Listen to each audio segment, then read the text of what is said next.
Welcome to the AI Hackerspace Kiwi edition for January 2026.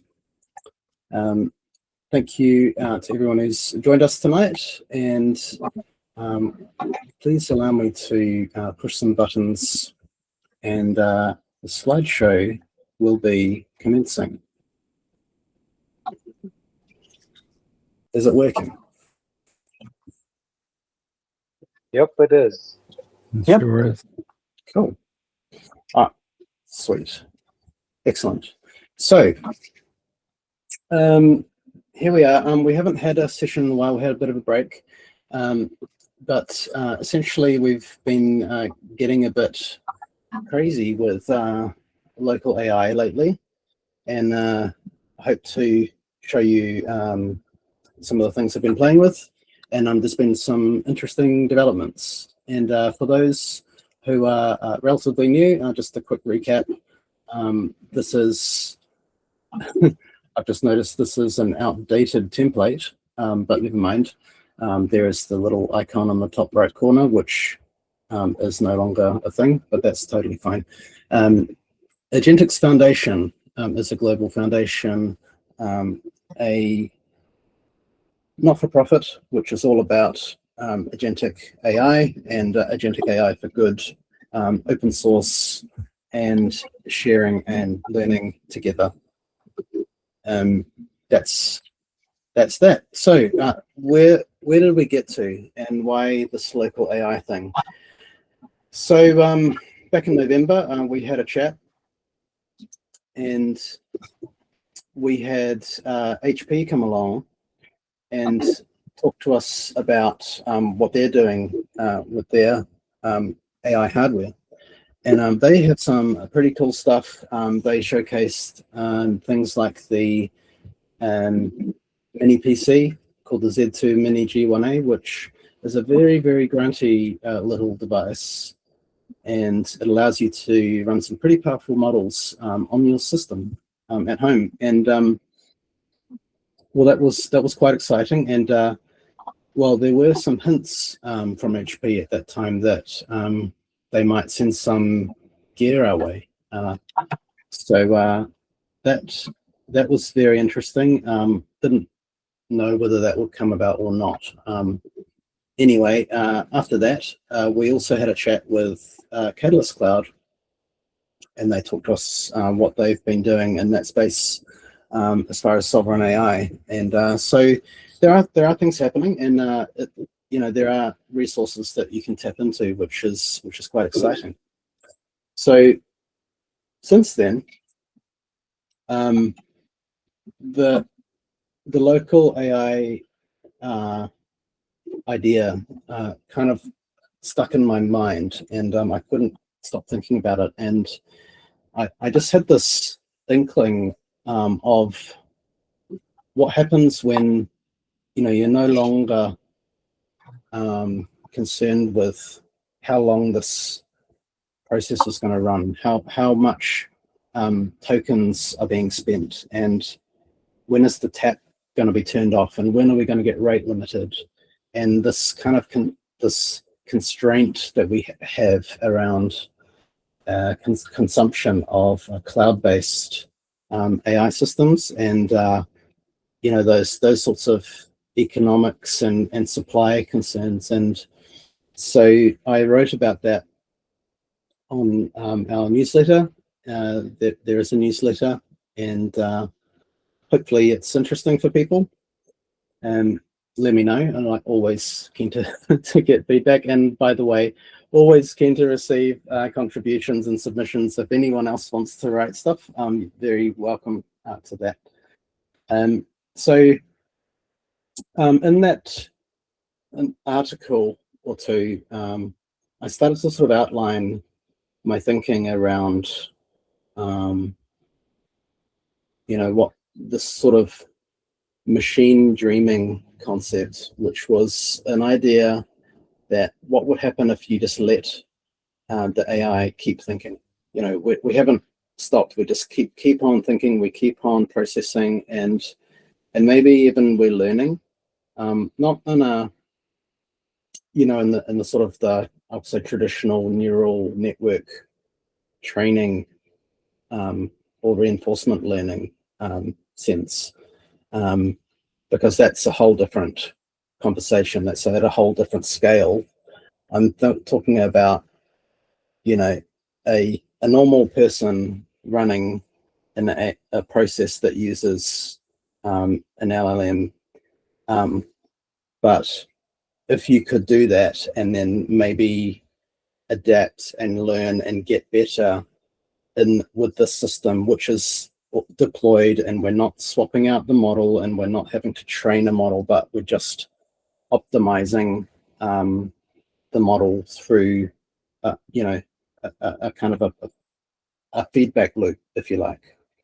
And so of course, with Claude's help, kind of came up with this concept that we called grasp, which is sort of at a high level. We're generating stuff, we're doing work, and then once that work is done, we have a look at it and then kind of absorb that, synthesize it, distill it down, and then save that somewhere into a long-term storage. And then the idea is that then can become a mechanism to feed it back. So through sort of a few-shot learning and few-shot prompt injection, I'd say, to take the strategies that work and reapply it back into our input. And so we have this loop going on. And this is all conceptual at that point until a box arrived. So HP delivered. We received a couple of bits of hardware. One of them is sitting on the desk over there. It's a very nice laptop. But the other is this. You may not be able to see it terribly well. I'll just turn off the, what's it? Can see it fine. So it's this is called a mini PC. It's uses the AMD Halo Strix architecture. It's pretty small, as you can see, but it's very, very grunty. I'll just open it up. Is that your laptop? Something? No, it's a mini PC. So it's got it sucks in air from the front, and it's got a huge GPU there with a heatsink, and it's sucking it from front to back, and it's just solid. It's just loaded with hardware, and it's powerful enough to run 120 billion parameter models, which is pretty significant. So the biggest model I've run on it is GPT OSS 120B, which is the open source model out of OpenAI. I can't get the lid back on. I'll do that later.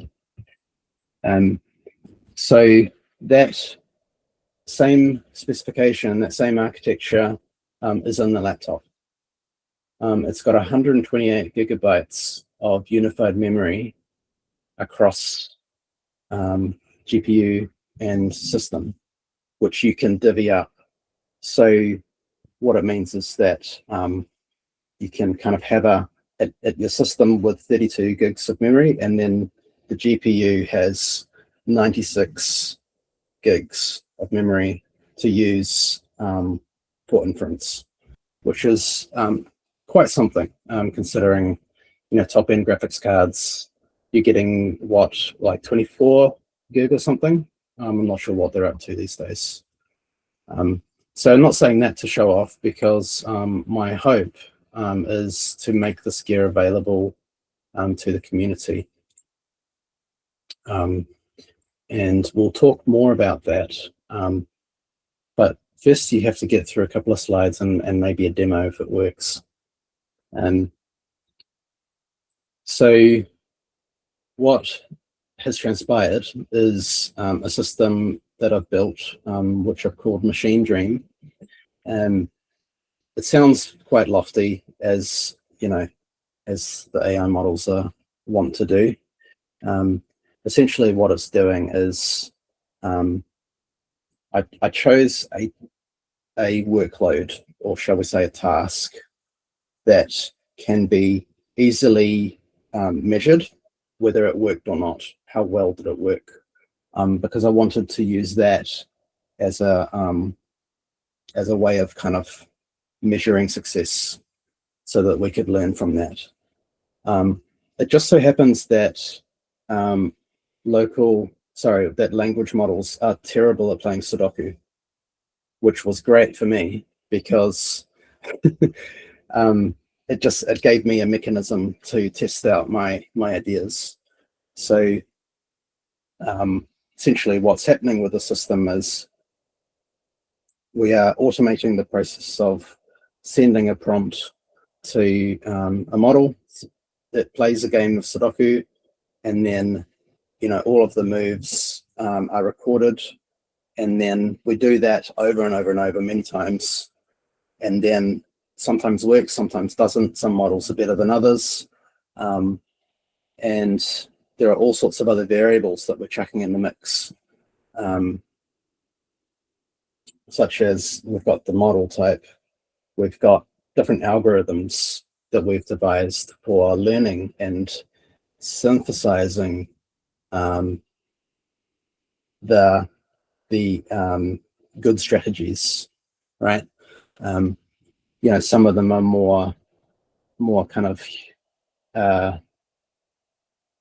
we're telling it how to categorize stuff, and more of quite a simplified way of categorizing and devising strategies, whereas there's a more sophisticated algorithm that we've come up with, and I say we because, and I didn't do this alone, I had a lot of help from a much clever system than myself, that asks the LLM to come up with strategies to categorize and to learn. So it's quite sophisticated, and I've learned a hell of a lot throughout this process, and just using this as a test bed really for my own learning has been really interesting, actually, and probably haven't been getting enough sleep, but that's okay.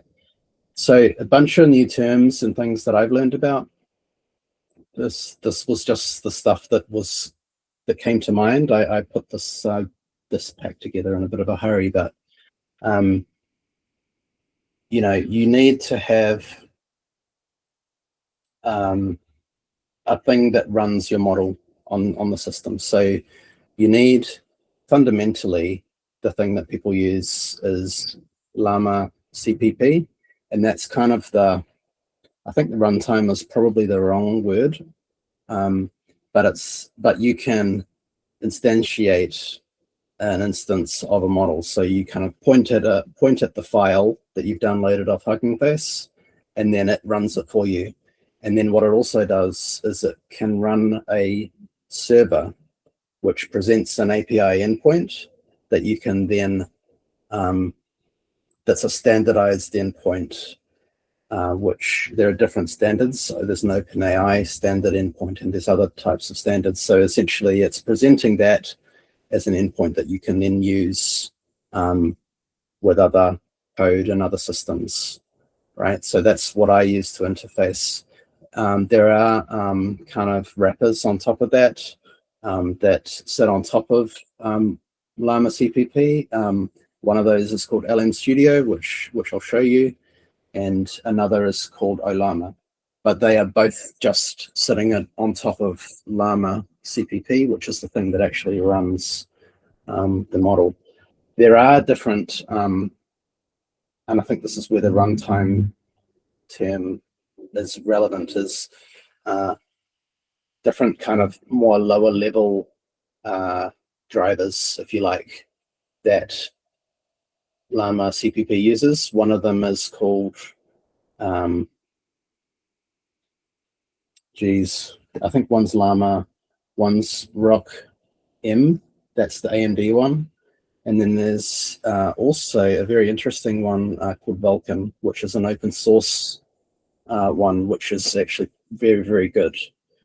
And anyway, so There are so many different models out there. It's just crazy how many models there are, and it's very interesting because some of them behave very strangely, some of them behave very predictably, some of them need tuning around like which attributes you use, which command line settings you're using. Like it's very nerdy, and but kind of in a very fun way, because you can get a very different result just by changing a number by a couple of decimal points. Yeah, that's quite fun. And so that's what I mean by attribute tuning. I've learned a lot about Bash automation. So the Machine Dream system, which I'll show you, is a CLI based system. I did make what's called a TUI on top of that. Now, I'll just make a quick distinction between what's the difference between a CLI and a TUI. A CLI is I'm running a command in a terminal. You know, it's like DOS. That's Bash, right? So that's if those terms mean something to you, that's CLI, right? Running commands. A TUI, a terminal user interface, is subtly different. Claude Code is a great example of a TUI. It's still in the terminal, but it's not running commands as such. It's just more like it's a text-based user interface, which, anyway, I think you get the idea. There have been some really interesting things that have come up during this process over the last few weeks. There is a guy in the foundation called Brad Ross, and he's one of the core members of Agentics, and he's come up with this really fascinating system called AISP as part of his capstone for Harvard. And what this is essentially a specification that tells a language model to use a mathematical terminology in its outputs and in its reasoning processes. Why is this important? What this is doing is making kind of, what did they say? You've got it's the telephone problem, it's the Chinese whisper problem, or the telephone game, right? So there is this kind of loss that we get talking in natural language, and while it's miraculous, it is very lossy. When we are kind of breaking it down into mathematical syntax, we find that the models actually become a lot more accurate. And the fascinating thing with this is that if you want to, let's say you wanted to generate a piece of AISP syntax or output some AISP syntax, you would need to give the model the spec, right? The spec is here. Right, so here is the spec. This is what AISP looks like. It's a symbolic mathematical language, essentially. But the fascinating thing is, if you were to give this to an LLM... Hey, Chris. The Sorry, slide. we can only see the presentation. Yeah. What's happening? We can only see the presentation. Oh, really? It's the window, not the... Oh, okay, thank you. Thank you very much. This will be edited. I'll show you the window, not the screen. That's what we're trying to do here. Thank you. So this is what AISP looks like, right? This is the specification. If you were to give some of this to a model that's never seen it before, it understands it perfectly. It's wild, right? And I think I'll demonstrate this to you because it's actually quite a fun demonstration. So what I'll do is I'll grab the spec and then I'll jump into Claude and I'll say, no, where is it gone? That's okay. I'll just say, here's the AISP spec, await further instructions. I should have given it the file. It didn't even paste it. Here you go. Try again. Okay.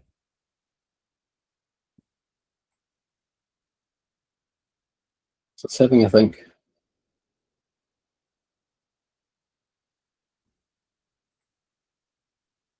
Cool. It's got it. Good. So we know what it is. Very good. Cool. So I'll say, write prompt in pure AISP syntax to create a tic-tac-toe game, but do not use the words tic-tac-toe at any point in the prompt.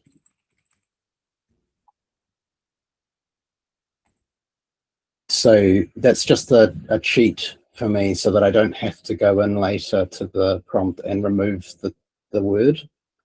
The reason I'm doing that is that this will validate that the model understands the intent behind the prompt without seeing the words tic-tac-toe and then kind of creating tic-tac-toe, if you know what I'm saying. So it's creating the prompt based on that syntax. It looks pretty cool. Okay, great. So now let's do a new chat in incognito mode, and I'll paste it and say nothing else.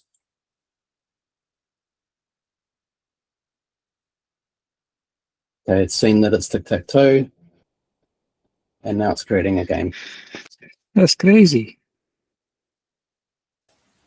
That's awesome, Chris.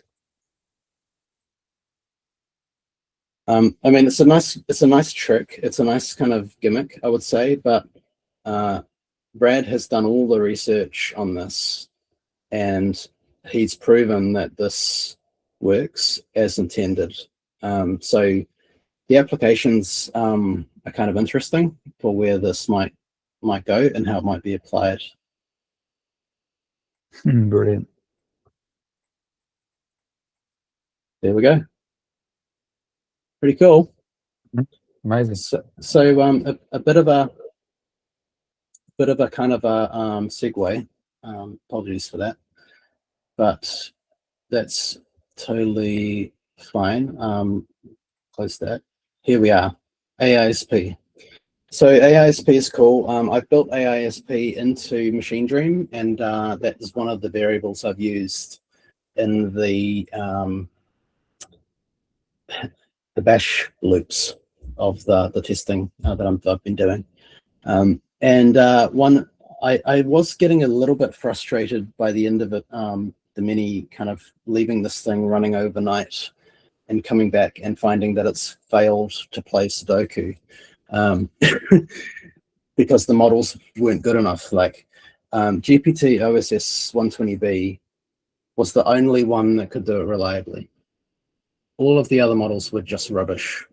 And what I really wanted to do was to find a smaller model that kind of worked, right? And then take the learnings that we've extracted from GPT OSS succeeding, right? And then taking those strategies, feeding it into a weak model and seeing if we could get a better result. So That's what I was after, right?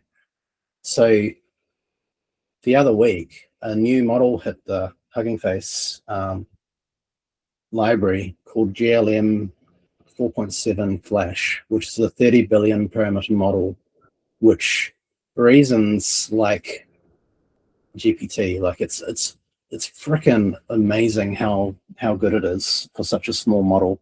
So yeah, so that was interesting. So where are we up to in the pack? We're up to the demo. So I will give you a bit of a demo on this working. Let's hope the demo gods smile. The demo gods are smiling, yay. So I'm currently logged into, can you see the screen? Can you see just a black desktop? Yep. Yeah, absolutely. Yep. Chris, we are able to So see I'm it. just remoted into the laptop at the moment. So what I'll show you is we've got LM Studio up and running. On the left, you see I mentioned you can have that server endpoint. So that server endpoint is up and running on that IP address.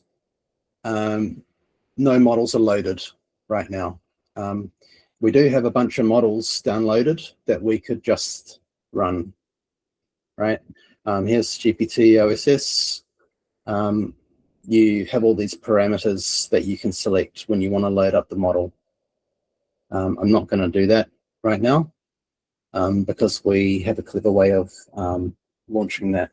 And on the right, you can see I've got this configured with 32 gigabytes of memory and 96 gigabytes of GPU available.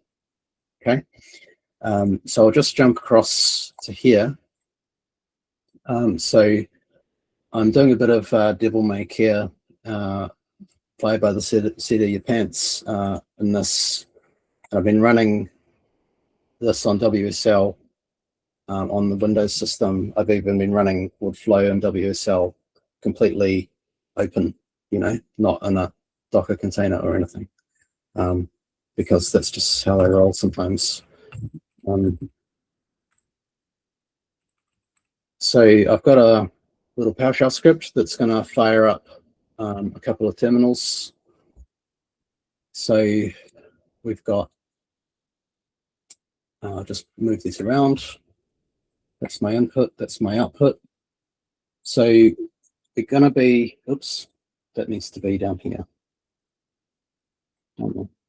So we're going to be entering commands on the left, and then we're going to be seeing what's been received by the model in the top right, and we're going to see what's been output by the model in the bottom right. Okay. So I'm in WSL, and because I can't remember all the commands, I'm just going to ask for help. So it can do a bunch of things. I'm just going to jump right into the LLM feature.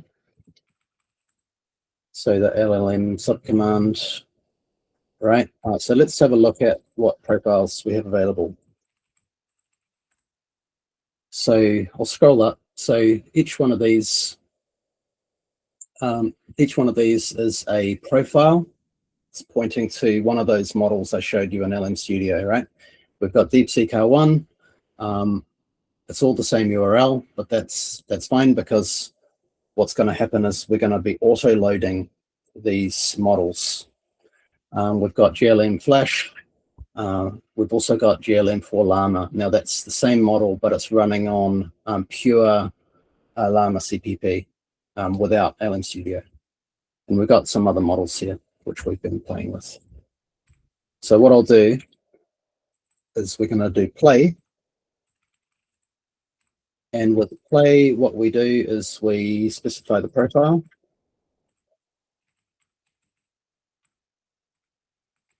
I'll run the GPT OSS 120B. And just to remind me what else I need to do. we are going to do that. We need to tell it the puzzle. We're going to visualize. So we're going to do visualize, and we'll do puzzle 9x9 easy. And let's see if that works. Okay. So what that's telling us is that there's no model loaded. So it's going to issue an instruction to LM Studio running in Windows to launch that. So we'll just pop back over here and we can see that that model is now firing up. Takes a little while to launch. And we can see the GPU is starting to get absolutely trashed from a memory standpoint.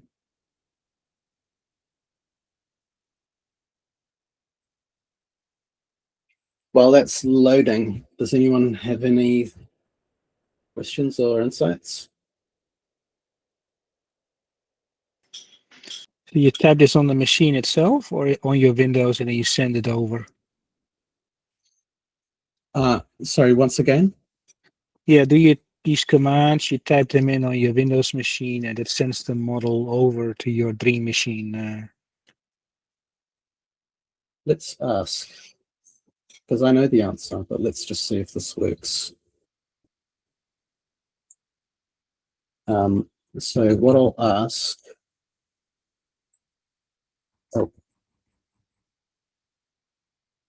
remind me how does auto loading of models work in the machine?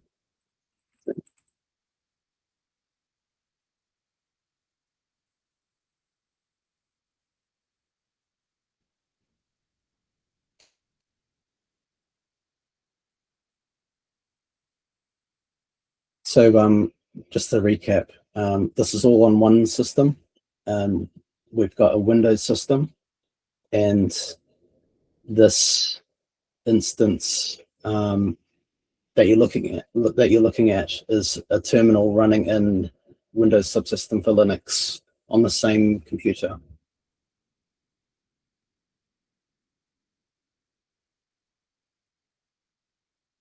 So when we're issuing those commands, they're coming from WSL, and they are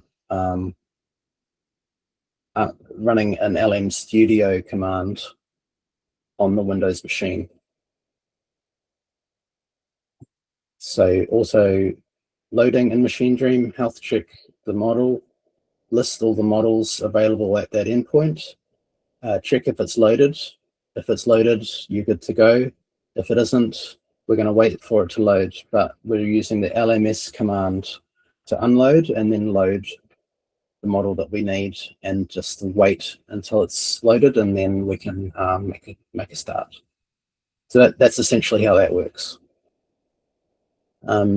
We've also got a slightly different process for the Llama server, which is running kind of Llama CPP raw as a raw command.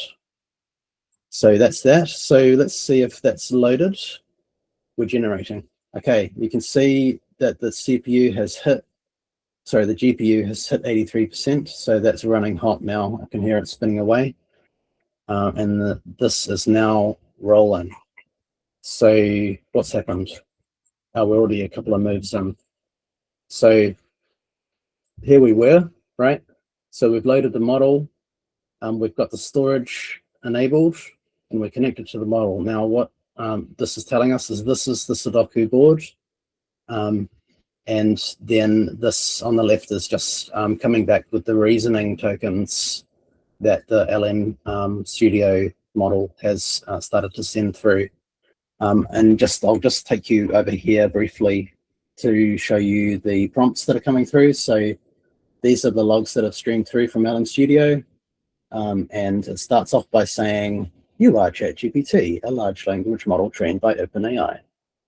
And then that's kind of the initial preamble stuff that the model injects as a system prompt. And then you get into the automatically generated prompt that Machine Dream is passing. So you're solving Sudoku. It's 9x9, giving you a bit of kind of syntax around notation, feedback, band moves, the format that we want a response in, critical instructions for reasoning, and then it gives it the puzzle, right? And then what is your next move? So we can see that that's completed one, it's done another, 3. So we've done about 3 so far. So this is just reasoning. This is just reasoning tokens. It's reasoning, blah, blah, blah, blah, blah, blah. There, that's the output. Let's output the move row for column 7, value 8, and then it gives it summarized reasoning. Only missing numbers 6 and 6, 8 in row 4, column 7 needed, blah, correct, right? And then it moves on to the next one. So what this is going to do is it's going to keep going until it's got all the moves. Now, I know that this is going to get all the moves because it always does with this model at this difficulty, and that's totally fine. So that's kind of that part of the demo. What I'll also show you is what happens when we start changing some modes. So I'll just hit help again, and you'll see that there is a switch here for AISP. If we enter AISP full to the same command, it's going to kick off an AISP prompt, which you've just seen, right? So the model knows nothing about AISP. And I'm just scrolling up to see the full prompt here. Here you go. So there is a bit of text, right? But a lot of this is kind of mathematical syntax. Interestingly, despite asking it to reason in AISP, it only does a bit. Like, it doesn't reason fully in AISP. It only reasons a bit in AISP, but it does come back. It says, oh, look, we need this format. So when it responds, it gives it in the correct syntax. Now, have we seen any discernible improvement in performance using AISP? That is not really definitive. In some cases, yes, in some cases, no. Now, what else can we show you here? I'll just remind myself what else we can do here. We've got, right, so that's one thing I'll show you. We've got learning units. So I'll just show you what a learning unit looks like. So I mentioned that we have this process called dreaming. You know what? I'll just do a dream. We'll do a machine, a dream, LLM, dream, run, use GPT, OSS, 120B. I did do the profile, yep. Algorithms, clustering algorithm, yeah, it'll do all of them if I don't specify. But I'll say algorithm,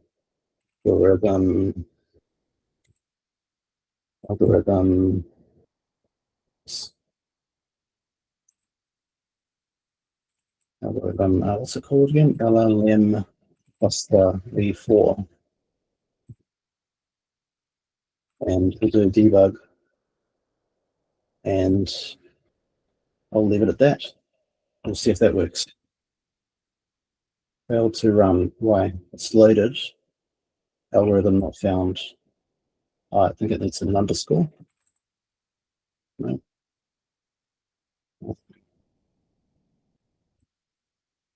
A second.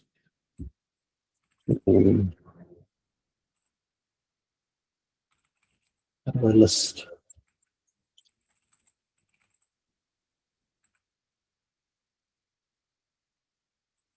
Oh, never mind. Never mind. Scratch that. I won't show you dreaming because I can't remember the command. That's fine. I'll show you what the strategies look like. Help. LLM learning. Yep. Learning list.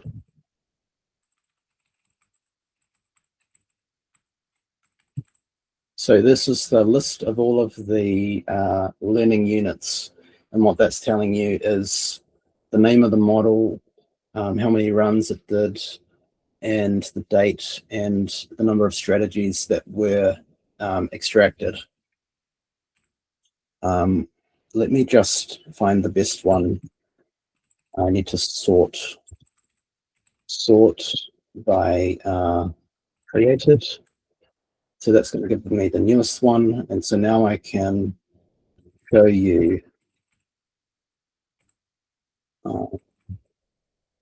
which one do I want to show you? I'll show you the first cluster standard.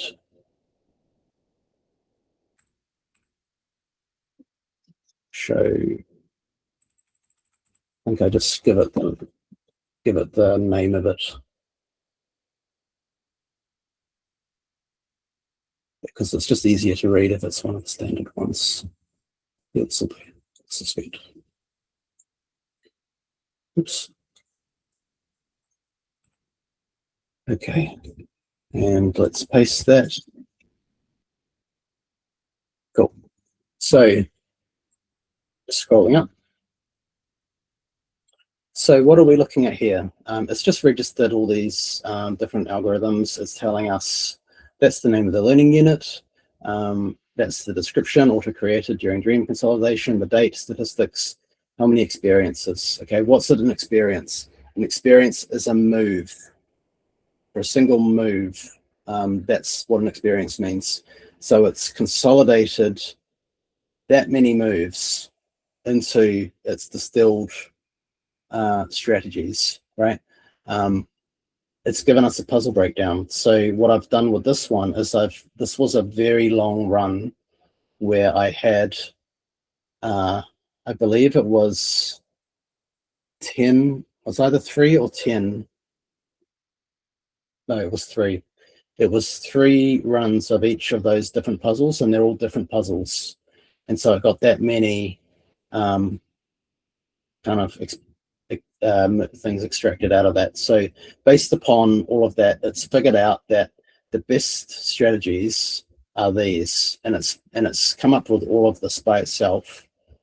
General reasoning, region 1, category level 1, training count. So this was found 100 times to be a successful strategy. A house is missing 1 or more digits, and for a particular missing digit, there is exactly 1 empty cell in that house, and that can legally contain it, so on and so forth. And then it gives the reasoning. And then 2, and then 3, 4, 5, it's found 5, right? Cool. And what I've also got it to do is to generate anti-patterns. So when it's got it wrong, can you find strategies that don't work? And also grab those. So what will happen is, let's try again to use, yeah, I've copied that, that's good. So now if I just go back through the dream, not the dream, the play run, and then we'll do help again, and then we'll tell it which learning unit to use. And we'll say learning, no, model, learning unit. Learning unit, use that one. Okay, so now it's gonna load that learning unit, and we'll see that come through. So all the usual stuff, your ChatGPT, these are the rules, blah, blah, blah. That's the puzzle. Here's the reasoning patterns. So it's given that to the model in the prompt, and then we'll see what happens next. that was very quick. So it's identified that very quickly. So let's see what's happened. Check pattern. Yep. So it looks like it's found a pattern that matches, and it's just chosen that straight away. So you can see that it kind of works doing these learning units. So that's pretty cool. So I've shown you doing a puzzle. I've shown you different models. I've shown you how it auto launches and all that stuff. So just to finish up, that's kind of the cool stuff done.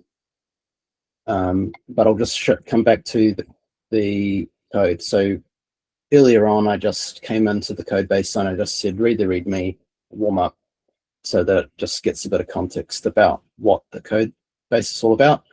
And then I said, because I was lazy and I forgot to really do any analysis of all of the hundreds of runs that I've put this through, I just, before we started today, I just asked it to do a comprehensive review of all the log files. So we've got all shitloads of log files under here, and also loads of logs under here for all of the runs that have happened. And I just said, give us your report, basically. And so what have we found? It's analyzed 502 files across 26 test sessions, 377 individual puzzle attempts, 6 models tested, GPT, Qwen3 Coder, DeepSeek R1, GLM4 Flash, Nematron Nano, and QWQ32B, which is trash. The modes tested were standard, AISP light, and AISP full. So I just had 2 variations on how I did AISP. One of them was just giving it an AISP prompt and leaving it at that. And the other one was saying, you need to reason with AISP, and it's actually going to do, it's got an AISP validation function, which will verify if the AISP it's giving back is of a high quality or not. So what's it told us? Unsurprisingly, GPT 120B is the best. The best configuration, interestingly, is AISP Lite. So that's quite interesting that it does seem to like AISP, but not kind of a really heavy with heavy going AISP requirement. And also the best config is when we are giving it those few shot prompts back in. What was quite funny was Qwen3 Coder. It's a great model for coding, right? It's not a reasoning model. So its solution to solving Sudoku is pure brute force. Just try the one move, if that doesn't work, try the other move. So no amount of learning or anything helped Qwen3. DeepSeek R1, that was actually a distilled version of DeepSeek R1, so it's not like the full noise DeepSeek. It sucked. It really sucked. The reason it sucked is that it just thinks and thinks and thinks and never stops thinking and then times out. It's quite hilarious. GLM for Flash. Like I said, this was the new player into the mix. I'm not sure why. I think the solve rate is saying 0, but that's not totally true, because the solve is only if it solves the whole puzzle, not if it solves some moves and then for some reason times out. It was actually really good, and interestingly, that model doesn't like AISP, but it does like a bit of help, but it doesn't like the one of the algorithms that favored the other algorithm. Nematron was pretty much trash, as was the other one. So what's this saying? It's just kind of verifying what we were saying about AISP. It gives us a bit of an improvement. Qwen3 Coder hated it. DeepSeek was mixed. And here's the synopsis on the algorithm. It's saying that the smarter algorithm was better, which I'm happy about. Cross-model transfer learning, this is just all of the learnings were generated by GPT OSS. I didn't have any other learnings.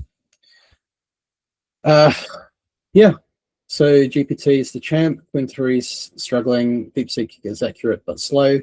It does get them right when it gets them, but it times out most of the time. Yeah, so that's it. That's what it's been keeping me busy with the local model testing, and that's the end of the demo, but it's not the end of the discussion. So let me exit out of there. Okay.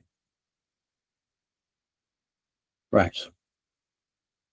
So what I'm really interested in is gamification and engagement of kind of learning and development.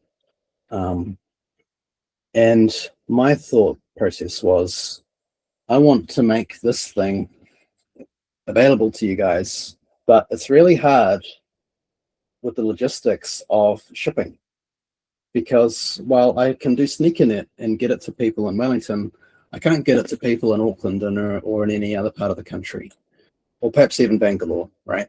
But I would love you guys to have access to this hardware that I've been generously provided by HP, because you know, I'll use it, but I don't think it would be very fair on everybody else if I did that. So my thinking was, what if I hosted this here?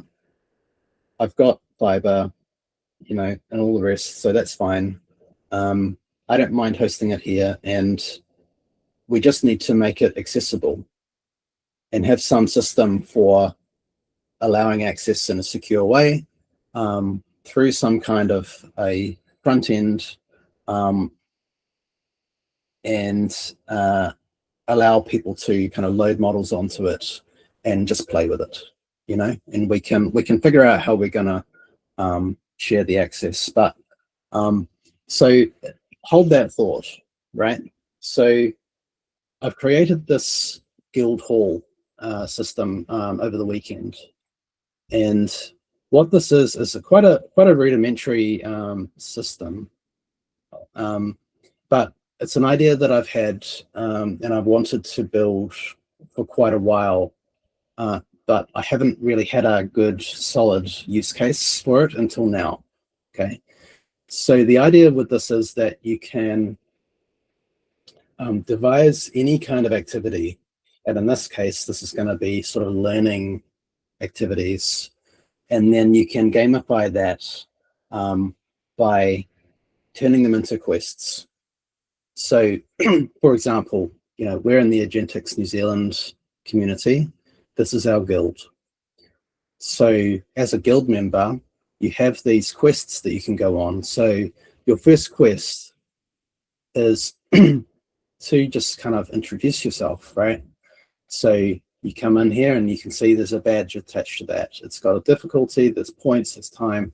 You need to join the tribe, jump in the WhatsApp group. You need to have a read of the website, check out our videos, sign up for the newsletter, attend a Hackerspace session, and then share an idea. So we'll accept the quest and we're off. I've already accepted it. That's fine. Let's go and look at it then. Where am I? I've done it. Okay. Let's pretend I hadn't done it. Where's my... Damn it. It's not the most up-to-date version for some reason. What if I did a forced refresh? Hello, dog. The dog just licked my foot. Okay, let's just pretend like we've done it. La la la, that's great. Let's choose another quest. What's a quest I haven't done? Here's one I'm quite fond of. It is called the Sovereign Engine. It's an exclusive quest. What is Nisha saying?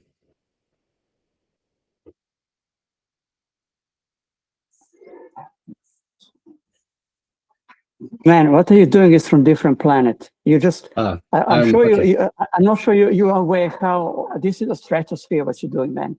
And to offer this to the community like this, it's just, I'm speechless. And that's quite an achievement knowing me. Sweet.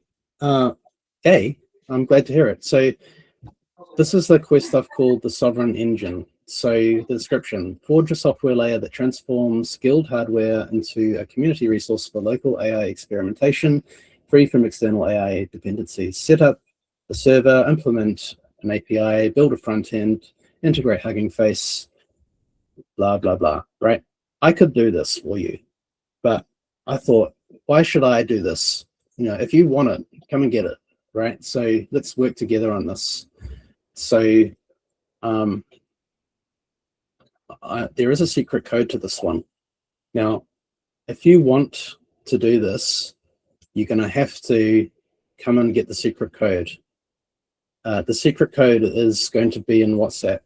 I'll create a channel, and so that's where you'll get it. So that's my offer to you to get you engaged, is come in and get the code and come in and do this. The first person who does this will get first dibs at the hardware.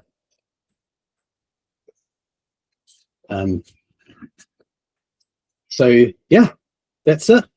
I'll just show you a little bit more around what other quests we've got.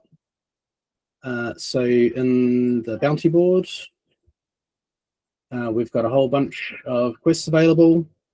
We've got the Agentics 101 course, which is the course that the Agentics Foundation has recently created. You can go in and find that, and it's pretty entry level. I'll say it right now, but it's fundamental stuff for agentic engineering. So that is highly recommended. And Claude's kind of helped me out with some of these. Some of these are based on, I basically just fed it a load of context based on all of the presentations we've done so far and some other content, and it's helped me come up with these quests. This one I kind of like, the She'll Be Right compliance.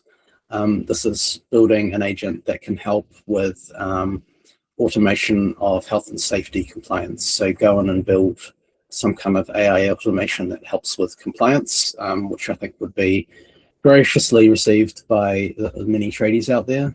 And just for a bit of fun, this is an idea that Waylon had, and this was to create the GoreSpot 3000, where you basically are creating a bot that will go out and deal with New Zealand's gorse problem. Now, lastly, just because I'm showing off at this point, is I'll show you what this looks like on the background.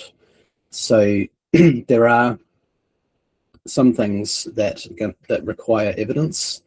So, you know, let's say if you're doing the mentoring quest, I'm going to want to see evidence that you are doing mentoring properly, that, you know, that you're talking to the right people and stuff. So the GM, in this case, you know, if you're familiar with Dungeons and Dragons, there's always a GM. They will be getting these notifications, and they'll come through to the dashboard. And so there's this review queue, and I can come in here and I can review these submissions and any of the evidence that came through. We can see this is really legit evidence that's come through. So I'll approve that evidence and I'll say, great job. So that's super. And then I can come into these quests and I can edit them and what you would expect, you know, give it a description. You can upload a badge. You can give it a bit of a story and all of the various things in here we can change, and we can create exclusive quests that require unlock codes, which is very fun. Excuse me. And lastly, I'll just show you where I'm going with this. Is what I'm hoping to get to is we'll plug this into an LLM so that you can just kind of do a smart generation of a quest based on a prompt and have a conversation, and it will just create your quests for you. Yeah, that's it. That's awesome, Chris. Well done.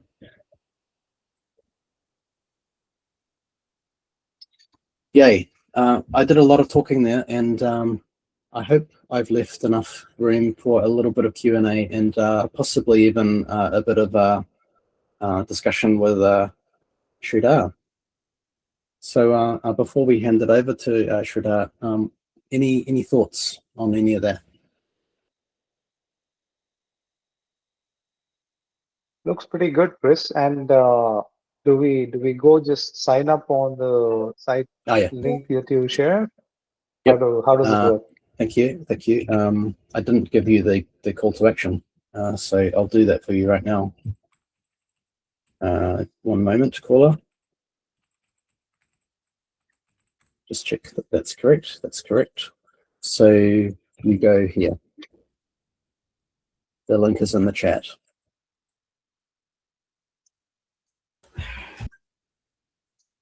Cool. Thank you. Cool. And in the meantime, I'll go on and I'll chuck the code in the WhatsApp chat. So Chris, being developer minded, how did you build the actual guild application? Did you use Claude? I used Claude Flow, which is a orchestration framework built for Claude code, which just helps with orchestrating agents. And the system itself is React with it's on Superbase, which is a cloud-hosted Postgres database. The web front end is in Netlify, which provides me with a continuous integration solution wherein I push a commit to my GitHub repo. It automatically deploys the app to Netlify, which is really handy. Yeah, that's pretty much it. It's not it's a bit slow because like we were talking about earlier, it's all server side right now because Claude, probably hosted in America, or no, it's posted in Asia Pac. Asia? Yeah. But you know, it's hopefully it's secure. It's got very little security on the database, but that does complicate things when you are trying to do client-side processing. So Claude decided it was just easier to run it server-side, so we didn't have to worry about. It's come together really nicely. Like that. Well, it's good. Yeah, cool, awesome. So yeah, just invite you to come along, and if you want to get access to this hardware, please. It's here. It's just burning a hole on my desk, and I want to give it to you guys to access. So join the quest. Now, Shridhar, did you have anything you wanted to talk about today? I can talk about it. I can demo the application. However, I don't have nice slides like you prepared. That's fine. No, you don't need slides. Just show us the goods. Right. I can do that. Not an issue. Can I share my screen? Yeah. Right. Should be able to. Let me know if that doesn't work.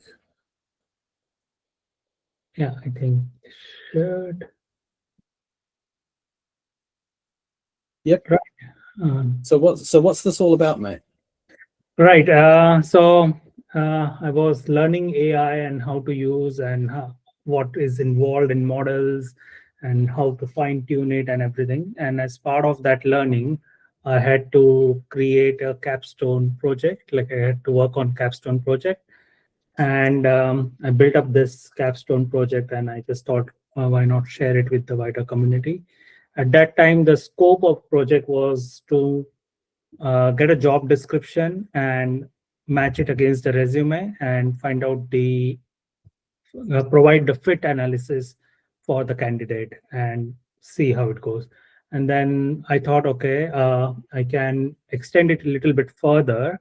So during Christmas break, I decided to set up some practice questions and see if it like works there. Like, can I get some questions out of AI, and then using the audio API, can I answer the question and get a feedback on that question? And then I can repeatedly practice those questions. Yep. So that just helps with the interview preparation, I guess.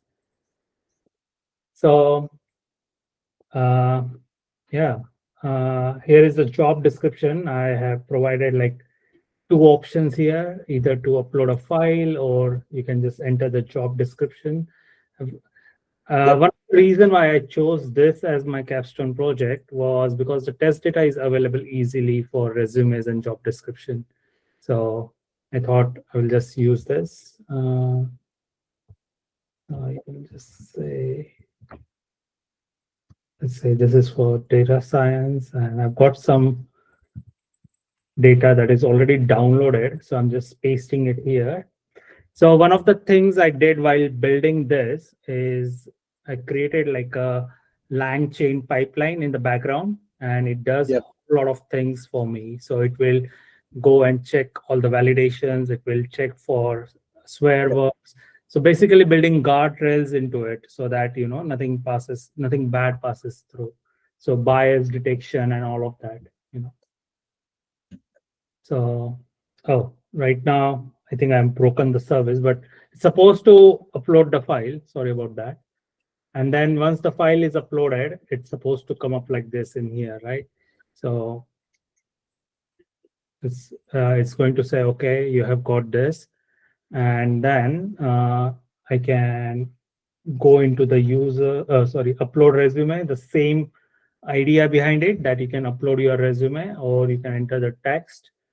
And then when I go into the resume list here, I can say view the resumes.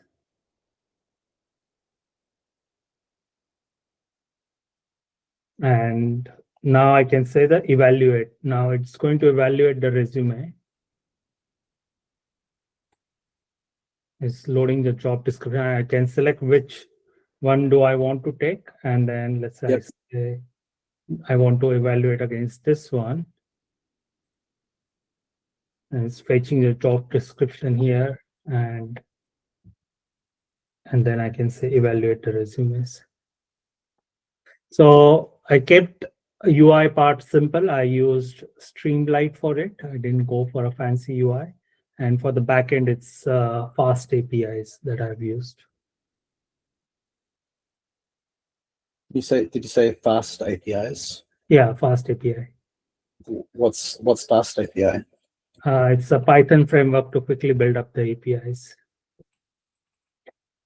Okay. So here we are saying the evaluation is completed. There was no bias detected. The fit score is like 45, and then it provided like the feedback on the candidate, strength and weaknesses about it. So that was initial thing. And then I can go it from the job description as well. So I can say, okay, given this job description, let's say I want to say UI developer here. Okay. I can go into that, and then I can say rank the resumes. So that will go and find what are the top ranking resumes. Again, sorry, I've broken something in my session state at this moment.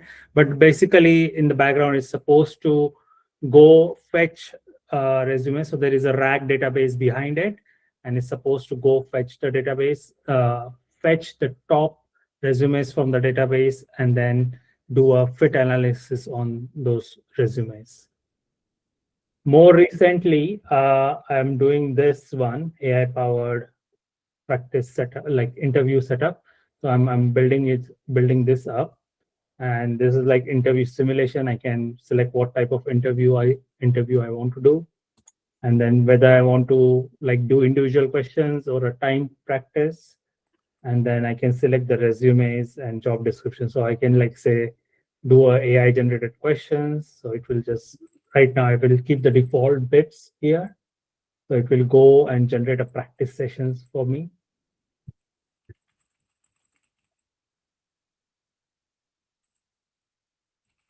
Yep. Just give me a second. Yep. And the session is created. Now I can go into the question selection. I can see what questions are available to me. Like here, I've got like, can you describe a time? This is like AI generated questions. And then I can just say, okay, I want to practice this question. And then I can read aloud those Can you questions. describe a time when you encountered a technical challenge in a project? And then here I can How record. did you approach solving it? And what was the outcome? And then here I can record my answer. And once I have recorded the answer, it will provide me the feedback here. And then there is like a practice history, and it like, if I want to check the stats, session history. So right now, if I record an answer, then it will start coming up with those things. That's what I've done so far.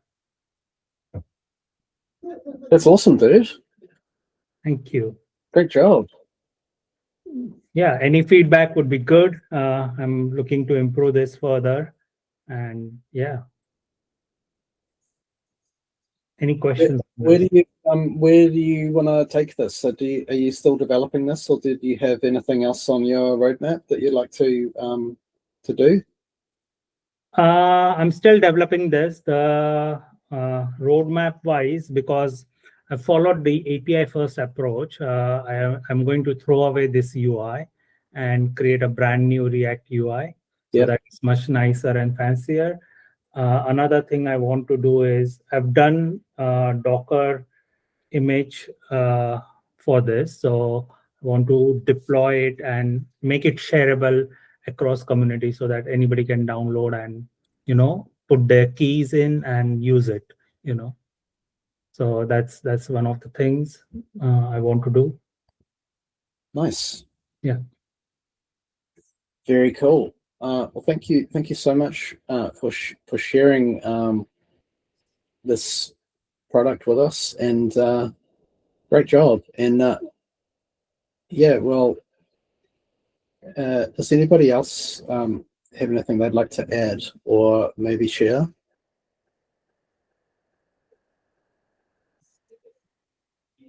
Thanks for joining us there, Ron.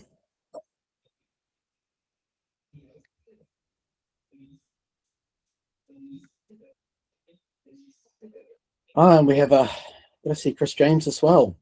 Good stuff. If you guys missed out on the talk earlier, this was recorded, so can pick up on that later. But do come in and get some of this. This is for you guys. You gotta look. The dog loves it too. She wants you to do it. So come and get it. Next session, don't know when that will be or what it will be. Mark and I haven't given that too much thought just yet. I kind of like this format. I'd be keen to get others to kind of speak about the projects they've been doing. Yeah, just sort of, I kind of like this informal style. Something that's a bit sort of less effort on my part would be good. And yeah. And also, if you're a newbie, Nisha, you're also very welcome to come and join and learn. And it's really easier than you think. Getting your hands on these tools and getting the most out of it and building stuff. You can have your AI slaves finally, right? Yeah. If I just say, I think was it 4 or 5 months when you had the first session, and maybe I missed 1 or 2 of them in the middle, and this is just completely different. This is just such a leaps and bounds. I am absolutely astounded. I mean, I'm very happy what you guys doing, and especially what you demonstrated other guys. But this is just for me. I'm completely from Oxford. Just fabulous. I mean, well done, guys. Because you're so much into it, I'm not sure you're aware how much you're actually progressing. So this is just fabulous for me. Oh, thanks, man. That's very, very kind. Yeah, feedback is always welcome.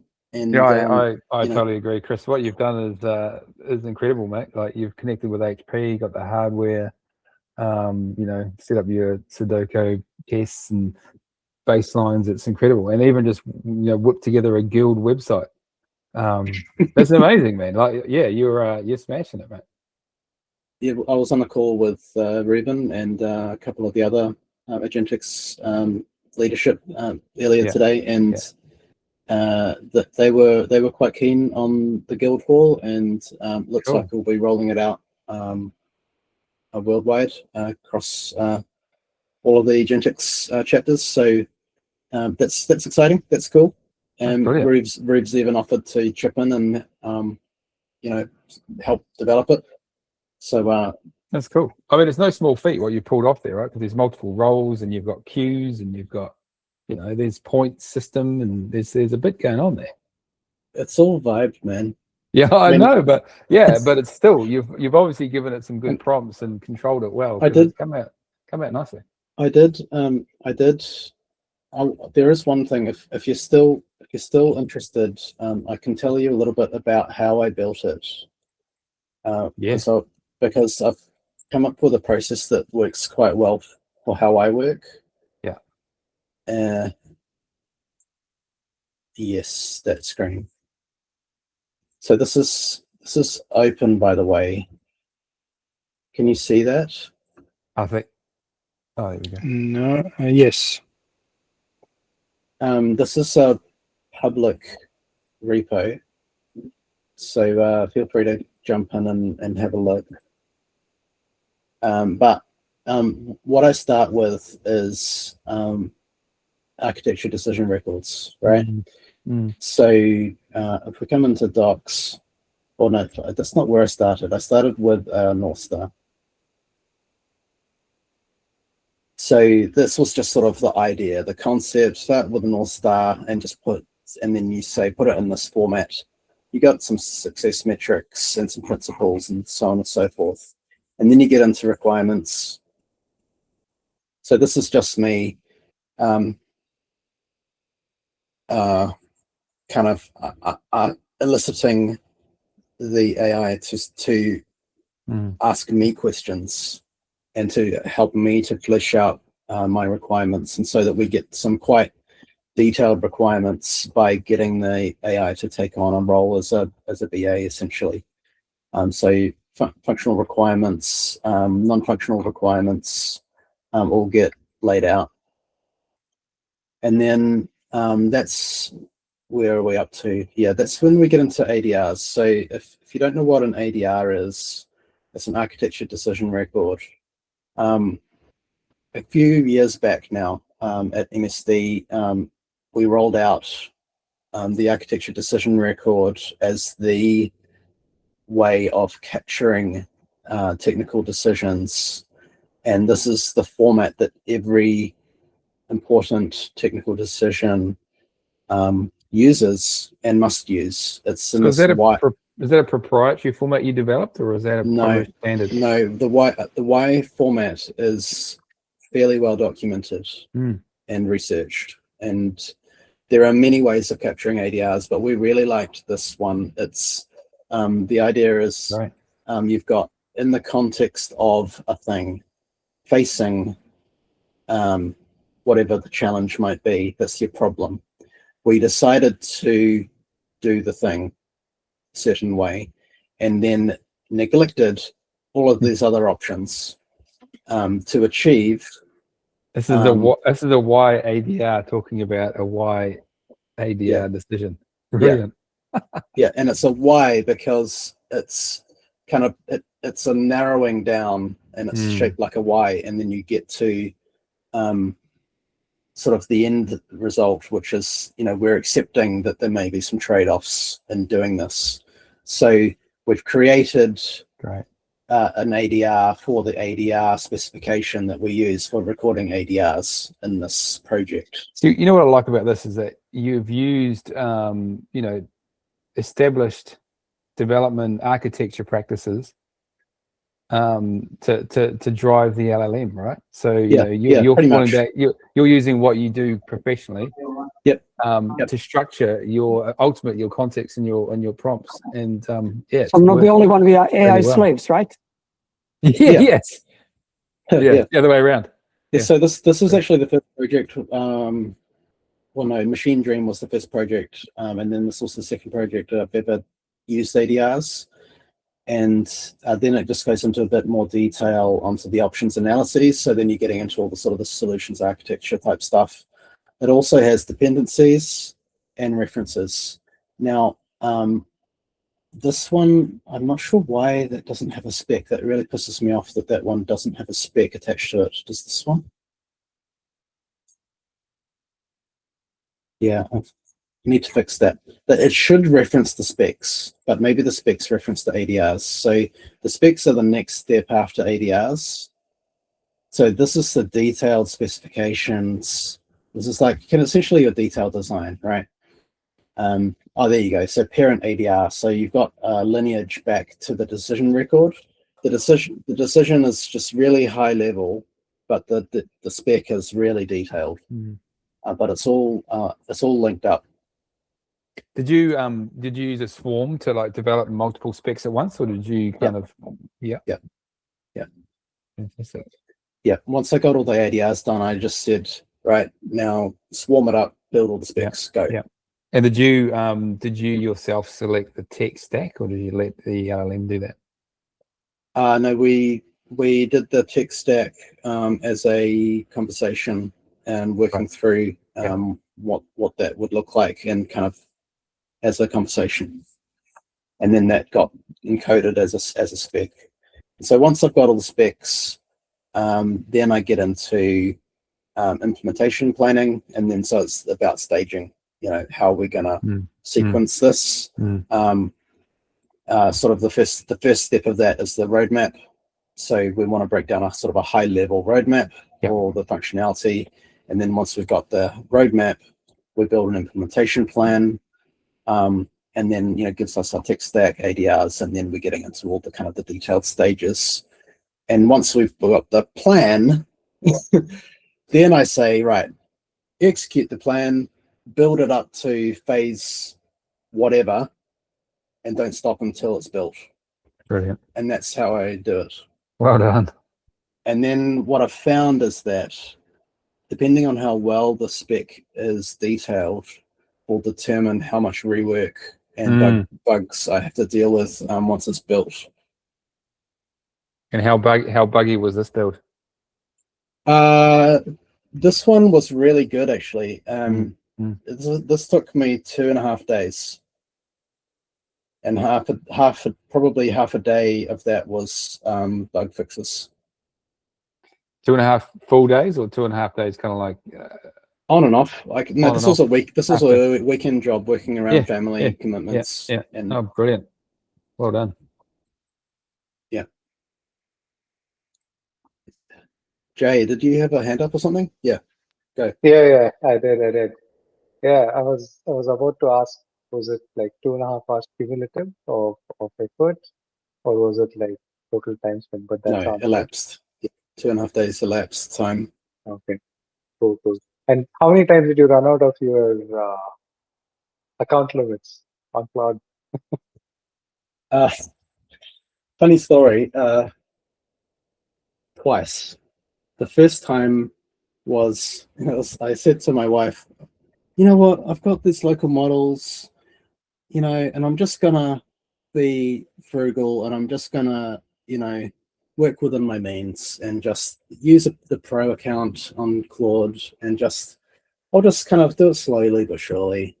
And then the first time I hit the rate limit with that, I just thought, fuck, I want to roll. I don't want to stop. And so I just dropped max plan straight away and just kept going.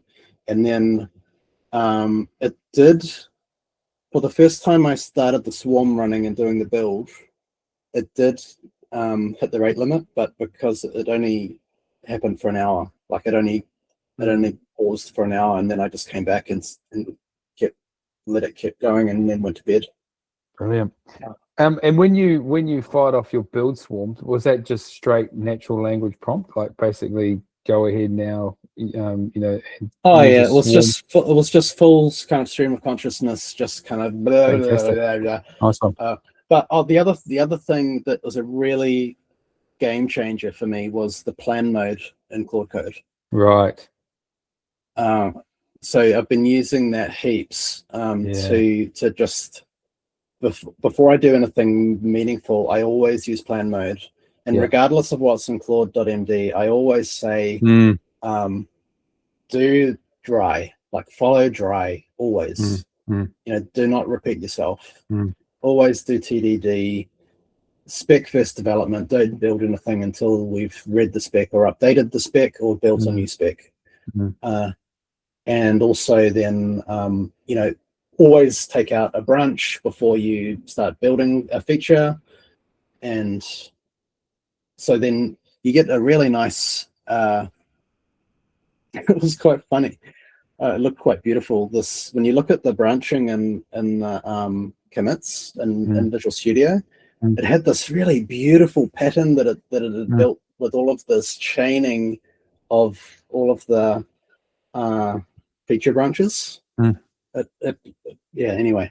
Nice. I digress. Yeah, plan mode's pretty powerful, hey? Plan mode's awesome. Yeah, plan mode really works. Yeah, it's good. Yeah, I would totally recommend it as well. I've also been doing the same. Use the plan mode to chart out stuff, and then you can let it go build itself. One more thing I've been observing is because I'm still on the pro plan, so I get hit by the rate limits if I use Opus exorbitantly. You can't do really much at all. So if you are on the pro plan, then what I would say is use Opus for your plan, but for your coding, use Sonnet.